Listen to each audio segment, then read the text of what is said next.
भक्त लोग आज श्रीमद्देवी भागवत सप्तम स्कंद में व्यास जी का राजा जन्मेजय से भगवती की महिमा का वर्णन करना और उनसे उन्हीं की आराधना करने को कहना, भगवान शंकर और विष्णु के अभिमान को देखकर गौरी तथा लक्ष्मी का अंतर्ध्यान होना और शिव तथा विष्णु का शक्तिहीन होना।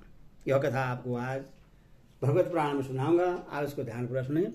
व्यास जी बोले, हे राजन, इस प्रकार मैंने यदि कंचित सूर्यवंशी और चंद्रवंशी राजाओं के उत्तम चरित्र का वर्णन किया। हे राजन, पराशक्ति भगवती की कृपा से उन राजाओं ने महंती प्रतिष्ठा प्राप्त की थी। आप यह निश्चित रूप से जान लीजिए कि उन पराशक्ति कृपा से सब कुछ सिद्ध हो जाता है। जो जो विभूति युक्त अर्थात ऐश्वर्य युक्त, कांति युक्त और शक्ति युक्त पदार्थ हैं, उन सब को आप उन्हें परम शक्तिमयी भगवती के अंश से ही उत्पन्न समझिए। हे नृप, ये तथा अन्य बहुत से पराशक्ति के उपासक राजागण संसार भी वृक्ष की जड़ काटने के लिए कुठार के समान हो चुके हैं। अतः जिस प्रकार धान्य चाहने वाला व्यक्ति पुआल छोड़ देता है, उसी प्रकार अन्य व्यवसायों का पूर्ण रूप से त्याग कर देना चाहिए और संपूर्ण प्रयत्न के साथ भुवनेश्वरी की उपासना करनी चाहिए। हे नृप, वेद रूपी क्षीर सागर का मंथन करके मैंने भगवती पराशक्ति के चरण कमल रूपी रत्न को प्राप्त किया है, उससे मैं कृतार्थ हो गया हूं।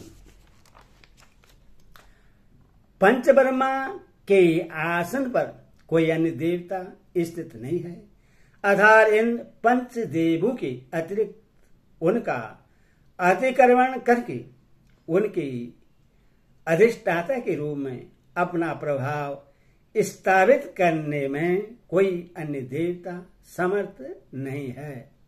अतः ब्रह्मा के रूप में मान्यता प्राप्त उन पंचब्रह्मा को भगवती ने अपना आसन बना लिया, अर्थात उन पंचदेवों की अधिष्ठात्री शक्ति के रूप में वे अधिष्ठित हुई।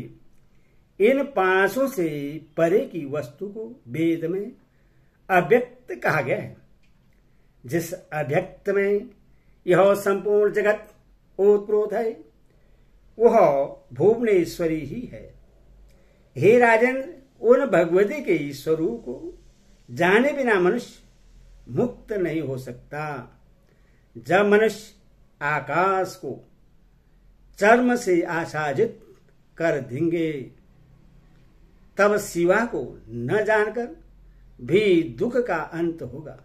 अर्थात जैसे चर्म से आकाश का ढकना संभव नहीं है, वैसे ही शिवा तत्व के ज्ञान के बिना दुख का अंत होना संभव नहीं है।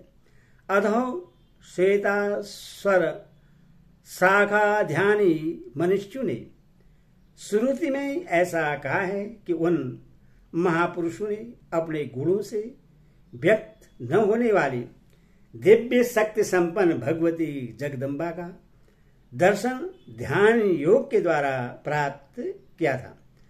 अतः जन्म सफल करने के निमित्त सभी आसक्तियों का परित्याग करके तथा अपने मन को हृदय में रोककर लज्जा, भय अथवा प्रेममय भक्ति के साथ किसी तरह से सम्यक प्रयत्न करके उन भगवती में पूर्ण निष्ठा तथा तत्परता रखनी चाहिए। ऐसा वेदांत का सर्वश्रेष्ठ उद्घोष है। जो मनुष्य जिस किसी भी बहाने सोते, बैठते अथवा चलते समय भगवती का निरंतर कीर्तन करता है, वह सांसारिक बंधन से निश्चित रूप से छूट जाता है। अतः हे राजन, आप विराट रूप वाली सूक्ष्म रूप वाली तथा अंतर्यामी स्वरूपिणी महेश्वरी की उपासना कीजिए। इस प्रकार आप पहले सोपान कर्म से उपासना करके पुनः अंतकरण शुद्ध हो जाने पर सांसारिक प्रपंच तथा उल्लास रहित सहजानंद लक्ष्यार्थ रूपेणी तथा ब्रह्मा रूपेणी उन पराशक्ति भगवती की आराधना कीजिए। उन भगवती में चित्त को जो लीन कर देना है वही उनका आराधना कहा गया है। हे राजन, इस प्रकार मैंने सूर्य और चंद्र वंश में उत्पन्न पराशक्ति के उपासक धर्मपरायण तथा मनुष्य राजाओं के कीर्ति धर्म बुद्धि उत्तम गति तथा पुण्य प्रदान करने वाले पावन चरित्र का वर्णन कर दिया। अब आप दूसरा कौन सा प्रसंग सुनना चाहते हैं? जैन में जय बोले, हे मुनि, पूर्व में मणिद्वीप निवासिनी पराम्बा भगवती ने गौरी, लक्ष्मी और सरस्वती को उत्पन्न कर उन्हें कर्मशः शिव, विष्णु तथा पतियोनि ब्रह्मा को सौंप दिया था।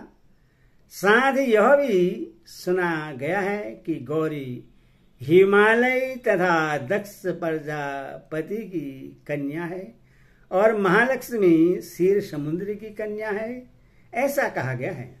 मूल प्रकृति भगवती से उत्पन्न ये देवियां दूसरों की कन्याएं कैसे हुई? महामुनि, यह असंभव सी बात प्रतीत होती है। इसमें मुझे संदेह है, अतः संदेह का छेदन करने में पूर्ण तत्पर आप मेरे उस सहस को अपने ज्ञान रूपी खंडक से काट दीजिए। व्यास जी बोले, हे राजन, सुनिए, मैं आपको परम अद्भुत रहस्य बताता हूँ। आप सदस्य देवी भक्त के लिए भगवती का कोई भी रहस्य छिपाने योग्य नहीं है। जब पराम्बिका ने तीनों देवियां तथा उन तीनों देवताओं को सौंप दी, उसी समय से उन देवताओं ने सृष्टि के कार्य आरंभ कर दिए। हे राजन, एक समय की बात है कि हलाहल नाम वाले अनेक महापराक्रमी दैत्य उत्पन्न हुए और उन्होंने क्षण भर में तीनों लोगों को जीत लिया। ब्रह्मा जी के वरदान से अभिमान में चूर उन दैत्यों ने अपनी सेनाओं के साथ कैलाश तथा बैकुंठ को घेर लिया। तब भगवान शंकर और विष्णु उनके साथ युद्ध के लिए तत्पर हो गए और 60,000 वर्षों तक उनके बीच अत्यंत भीषण युद्ध होता रहा। देवता दानव दोनों सेनाओं में महान हाहाकार मच गया। तब अंत में उन दोनों ने बड़े प्रयत्न के साथ उन दैत्यों को मार डाला।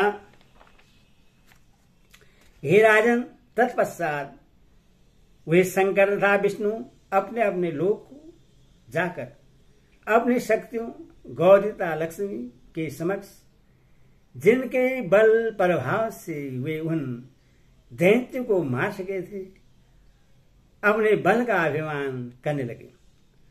उन दोनों का यह अभिमान देखकर महालक्ष्मी तथा गौरी छद पूर्ण हास करने लगी। तब उन दोनों देवियों की हंसी देखकर आदि माया के प्रभाव से विमोहित वे दोनों देवता अत्यंत कुपित हो उठे और अवहेलनापूर्वक अनुचित उत्तर देने लगे।